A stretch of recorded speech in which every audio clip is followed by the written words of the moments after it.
Hello there, Seraphim17 once again. This is my Ghost Recon Future Soldier Elite Difficulty video walkthrough. And this is the second section to Deep Fire. We're on the freighter, we're waiting for our team, and we're going to be progressing through the innards of this machine, killing some dudes, stacking up on some doors, doing some general Tom Clancy and things. And there's also going to be a pretty hefty shootout towards the end, and an on-rail section that, during my recording of the guide and during my first playthrough of the game on Elite, I did not have any problems with.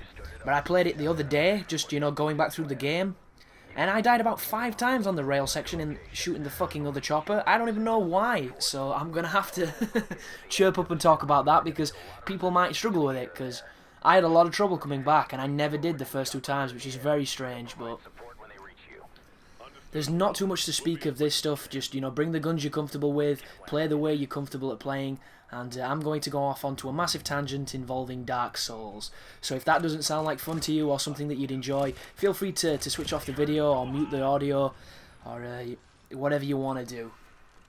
But on the last video, I said that Dark Souls isn't hard, and a lot of people are going to misconstrue this, and you need to understand where I'm coming from.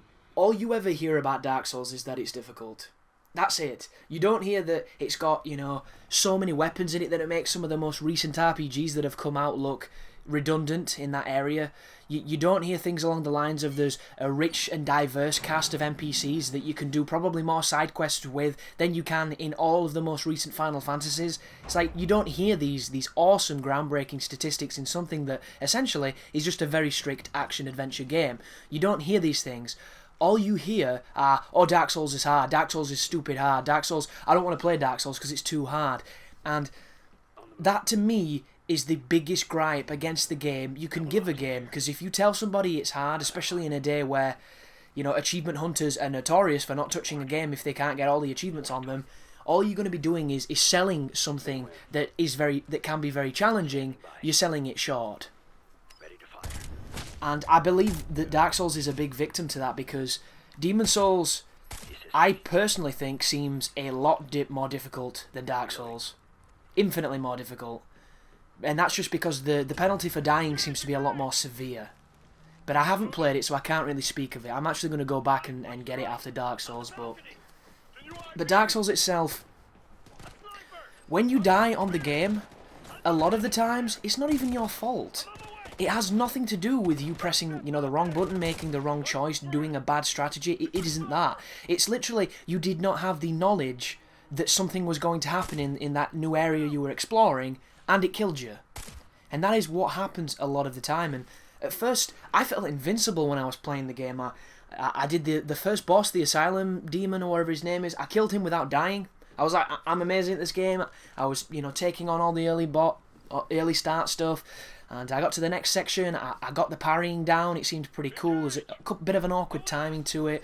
I was understanding the mechanics of the shield and the regenerating stamina and all that good stuff, and I was playing through areas and I didn't die for about the first maybe 3 or 4 hours of the game, and when I did die, it was to something that I assumed was just, I shouldn't have been there.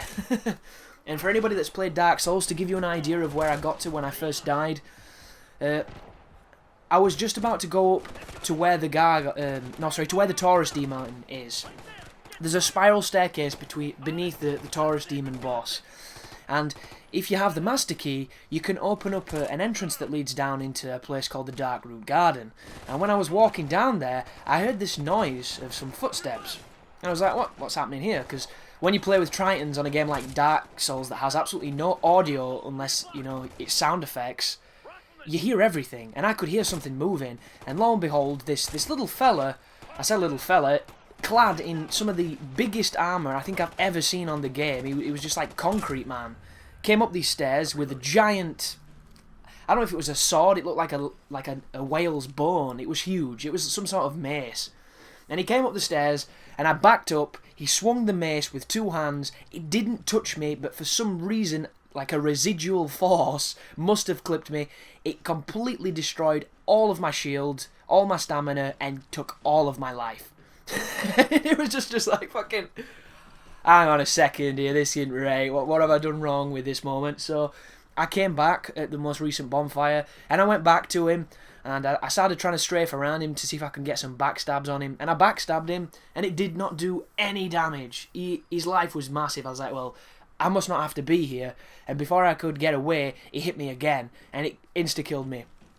So it was just like, I shouldn't have been at that place at my skill level to take on that dude, because it was a poor choice on my regard, but I didn't know that at the time, so that death to me is not my fault. That is the game proving once and for all that if you go to some places before you're supposed to go there, or if you don't have a good understanding or knowledge of the game, you're going to get shit on big time.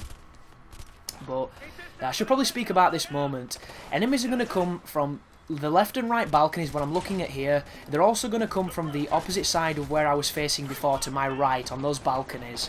And I stayed back in a few different positions, and every time I managed getting shot from the side. And when I came over to this crate here, they couldn't hit me from the right, and all I had to do was make sure I killed the guys on the left that were flanking.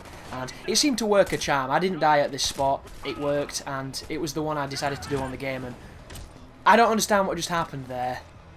Believe you me, I was surprised at the time. For some reason, the AI on this game, when they get close to you, they don't really know what to do. The scripting seems to be slightly off, and because of that, I stayed alive then. But if anybody knows how that guy got there, answers on a postcard, people, because pretty fucking strange. But just note that this section lasts longer than you want it to. It's a little bit, you know, prolonged. Just kill everybody you can. Eventually, you'll get a checkpoint, and you can continue on for the next section of the level. But that was my first experience, anyhow, with dying on Dark Souls. On Dark Souls, or whatever you're going to say. I don't know why I put a silly pause between those words. And because I knew coming into the game that it was going to kill me a lot, it didn't bother me that I died. And every time I've died following that has been something that I would probably redeem, not necessarily challenging, more along the lines of bullshit. Like, You'll go to attack somebody, and because the animations are so frame heavy, sometimes you'll take a couple more steps forward than you wanted your character to do, and you and the guy you're attacking will both slide off the edge and die. Because there is no invisible wall stopping you from going over guardrails and things. So, like, another great one that I managed to do, I just killed the boss, everything was going good, I walked over to the ladder to climb down and took an extra step and fell like 90 feet and died, and just silly things like that. But there are certain parts of the game that I've encountered so far that are really fucking challenging. And they're challenging because they expect you to go into an environment that you've never been in before and hunt and scout for the most, you know, the bonfire inside of it. And at the same time, you're dealing with traps, you're dealing with jumping sections, you're dealing with, you know, falls, you're dealing with enemies you've not seen before that might be stronger than you. You're dealing with a lot of factors that can easily kill you, because you can be a really high level on this game and still get gang fucked by a mob of enemies, because I don't think anything scales particularly with you. They've just made it so that regardless of how good your armor gets, things can still, you know, go bad at any moment. And in a game where when you die, you're forced to go back a very long way, you're going to sometimes rush forward to get back to where you were. All the enemies have come back, and they are probably the biggest times that anybody's going to die, because you're racing to get back and you're frustrated. And I've managed to avoid a lot of that, but it still happens. And I've just done a place called Sen's Fortress, and I died about 5 times in it because I couldn't find a bonfire, and I was doing Indiana Jones jumping, I was dodging swinging scythes, there was boulders coming left, right and centre, there was these giant like serpent enemies, and I found the boss, I found a bunch of dudes, I found all sorts of loot, I found a merchant, I found pretty much everything you could find. Like, I found the Covetous Serpent Ring, which is one of my new favourite rings. I found all sorts. I even found Big Hat Logan, who's this NPC that's trapped in this cage, and I found the key for his cage, but I didn't find the fucking bonfire. So every time I fell, or every time I got killed, I had to go all the way from the start, all the way through Sen's Fortress again, so I now have a ridiculous knowledge of that area of the game purely because they didn't put a decent enough checkpoint in that place. And it's very strange, people. It's such a strange game, and it reminds me of playing NES games, where these games were designed in such a way that they didn't want you to finish them. because the whole point was, you know, replay value, and the only games that existed then were games that stole money from you, games that were designed, you know, for you to put more money into a machine. So the difficulty had to be cruel, so that you'd keep on dying and you'd keep on feeding the machine money. And Dark Souls has a lot in common with that kind of mentality of game, because it doesn't care that you don't know where you are or what you're doing or how you're supposed to approach an environment. It's a very practical, hands-on approach of learn by doing, learn by suffering, and learn by dying. And there's something in that that definitely appeals to me, but the way that it's wrapped, the framework of it, I think is just dreadful. This is the helicopter, by the way, that killed me when I played the other day. I don't know if my aim was bad when I played or what, but just shoot it as best you can. Try not to overheat your gun, and you'll notice in this video it goes down very quickly with very little effort, but it can kill you if you get unlucky. It's the curse of the, you know, the random on-rails section. That is literally all I can call it, because I don't really know why it happened.